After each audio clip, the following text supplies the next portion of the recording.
तो स्वागत है मेरा दूसरा नंबर क्लास में। आज हम पढ़ने वाले हैं केमिस्ट्री। आज के हम पढ़ने वाले हैं केमिस्ट्री के बारे में, उस सबसे महत्वपूर्ण चैप्टर के बारे में पढ़ने वाले हैं। इसका चैप्टर का नाम है धातु और उनके यौगिक। बहुत ही इंपॉर्टेंट चैप्टर है, यानी बहुत ही क्या इंपॉर्टेंट चैप्टर है। चैप्टर का नाम है धातु और उनके यौगिक, यानी धातु और उनके यौगिक के बारे में पढ़ना इस चैप्टर के अंतर्गत है। चलिए हम पहले स्टार्ट करते हैं धातु के बारे में।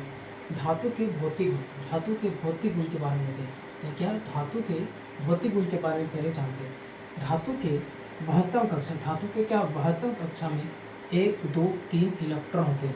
धातु के 72 कक्षा में 1, 2, 3 होते हैं। यानी धातु के क्या, धातु के 72 कक्षा में 1, 2 या 3, यानी कोई भी धातु हो उसके 72 कक्षा में 1, 2, 3 इलेक्ट्रॉन होना है, यानी होता अनिवार्य है। धातु के 72 कक्षा में कितना इलेक्ट्रॉन होते हैं? 1 इलेक्ट्रॉन, 2 इलेक्ट्रॉन और 3 इलेक्ट्रॉन होते हैं। तो धातु के 72 कक्षा में कितना इलेक्ट्रॉन? 1, 2, 3 होता है। दूसरा पॉइंट मैं बढ़ता हूँ कि हाइड्रोजन क्या, हाइड्रोजन तथा हीलियम, हाइड्रोजन तथा हीलियम के अंतिम कक्षा में 1 तथा 2 इलेक्ट्रॉन। तो वो क्वेश्चन है क्या, हाइड्रोजन और हीलियम, हाइड्रोजन और हीलियम की अंतिम कक्षा में 1 तथा 2 इलेक्ट्रॉन है, परंतु ये अधातु है, ये अपवाद है। ये क्या है? अपवाद। जो लिखा है क्या है? ये अपवाद है। ये अपवाद है। अपवाद क्या है कि हाइड्रोजन और हीलियम के अंतिम कक्षा में 1 और 2 इलेक्ट्रॉन है, परंतु यह क्या अधातु है, परंतु ये क्या है? अधातु है। तो अपवाद को याद रखना इम्पोर्टेंट क्वेश्चन। अगला धातु को पीटने पर, धातु को पीटने पर पतली चादर, क्या पतली चादर बन जाती है, इसे आघात वर्धनीय कहते हैं। क्वेश्चन पूछेगा आघात वर्धनीय किसे कहते हैं? क्वेश्चन पूछेगा क्या, आघात वर्धनीय किसे कहते हैं? याद रखना। धातु को पीटने पर, कोई मानो ये धातु है, इसको पीटेंगे, क्या करेंगे? मानो ये थोड़ा है, इसे हम क्या करेंगे? पीटेंगे। धातु पतली चादर जैसे बनेगी। किसके द्वारा? पतली चादर, यानी पतली चादर जैसा बन जाएगा। इसी के गुण को क्या कहते हैं? आघात वर्धनीय। इसी के गुण को क्या कहते हैं? आघात वर्धनीय। तो धातु को पीटने पर पतली चादर बन जाती है, जिसे क्या कहते हैं? आघात वर्धनीय कहते हैं। अगला पॉइंट है धातु में तन्यता का गुण पाया जाता है। तन्यता, जैसे कि मानो को ये धातु है, मानो ये कोई धातु है, इसको यहाँ से खींचेंगे तो ये यहाँ आ जाएगा, ये बहुत लंबा ज़्यादा फैल जाएगा, इसे तन्यता कहते हैं। यानी तन्यता का गुण है। धातु में किसका गुण होता है? तन्यता का गुण पाया जाता है। धातु में तन्यता का गुण पाया जाता है। धातु में किसका गुण पाया जाता है? तन्यता, यानी धातु को जितना घिंचेगा उतना घिंचेगा, पतली पतली चादर जैसा होता है, तो उसी का गुण है क्या? धातु की तन्यता गुण, यानी धातु में तन्यता का गुण पाया जाता है। अगला क्वेश्चन है धातु क्या, धातु उष्मा तथा विद्युत के सुचालक होते। धातु उष्मा तथा विद्युत के क्या होते? सुचालक। धातु क्या होता है? उष्मा तथा विद्युत के क्या होते? सुचालक होते। तो कौन उष्मा तथा विद्युत के सुचालक होते? धातु। धातु क्या होते? उष्मा तथा विद्युत के सुचालक होते हैं। यानी धातु जो है उष्मा तथा विद्युत के क्या? सुचालक। यानी धातु उष्मा तथा विद्युत के क्या? सुचालक होते हैं। अगला पॉइंट है यानी एजी मतलब क्या होगी? चांदी। एजी मतलब चांदी उष्मा का सर्वश्रेष्ठ सुचालक है। उष्मा का सर्वश्रेष्ठ सुचालक कौन है? तो याद रखना चांदी। उष्मा का सर्वश्रेष्ठ सुचालक कौन है? चांदी। एजी यानी चांदी उष्मा का सर्वश्रेष्ठ सुचालक होता है।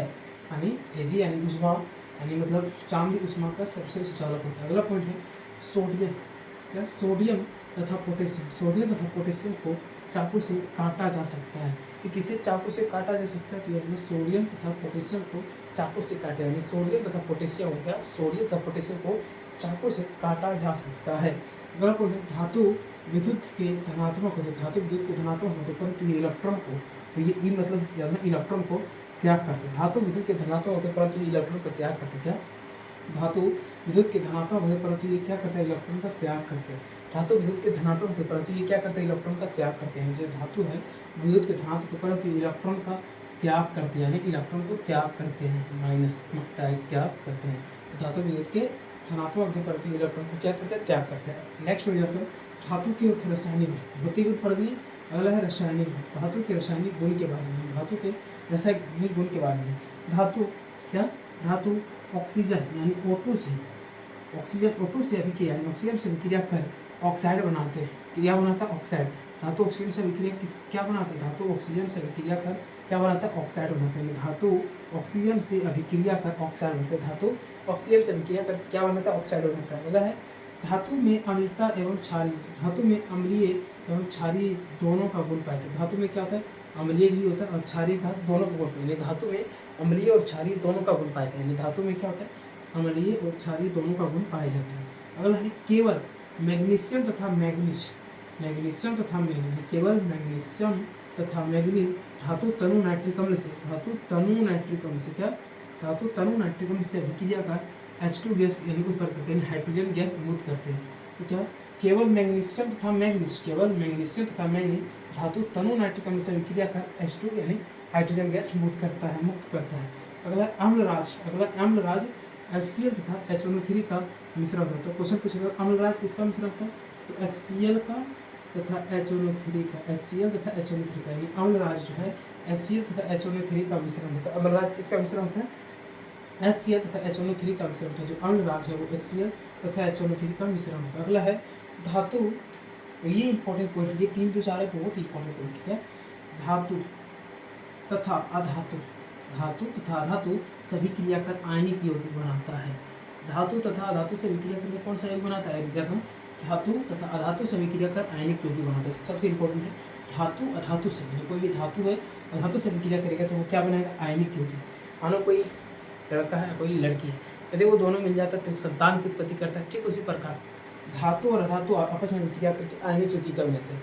यानी कोई धातु है और कोई अधातु है, वो आपस में विक्रिया करके क्या निर्माण करता है, तो आयनिक यौगिक का निर्माण करता है। धातु और अधातु आपस में विक्रिया करके आयनिक यौगिक बनता है। अगला क्वेश्चन है, अगला क्वेश्चन अधातु और अधातु अब कोई मिल जाए, लड़का और लड़का दोनों मिल जाएगा तो क्या करेगा, कुछ नहीं, यानी सहसंयोजित यौगिक, मतलब कुछ नहीं का थोड़ा सा मिस्टेक है, यानी अधातु और अधातु से विक्रिया करेगा तो सहसंयोजी यौगिक बन जाएगा। अधातु से विक्रिया करेगा तो संयोजी उत्तक, अधातु से अभिक्रिया करेगा तो संयोजी उत्तक, अधातु से विक्रिया करेगा संयोजी उत्तक। बोला है धातु से, अगर बोला धातु और धातु से अभिक्रिया करेगा तो क्या धातु से अभिक्रिया नहीं करता है, अभिक्रिया नहीं करता है। धातु से विक्रिया क्या करता है, नहीं करता है। यानी जो धातु है वो धातु से विक्रिया बिल्कुल नहीं करेगा, धातु से विक्रिया नहीं करता, धातु से विक्रिया नहीं करता है। अगला भूपर पट्टी, क्या भूपर पट्टी में दूसरा सबसे अधिक मात्रा में पाए जाने वाला तत्व है एल्यूमिनियम। यानी पूरा पृथ्वी में दूसरा सबसे अधिक मात्रा में पाए जाने वाले कौन सा पदार्थ है, धातु है, तो वो क्या एल्यूमिनियम, वो क्या है एल्यूमिनियम, वो क्या है एल्यूमिनियम है।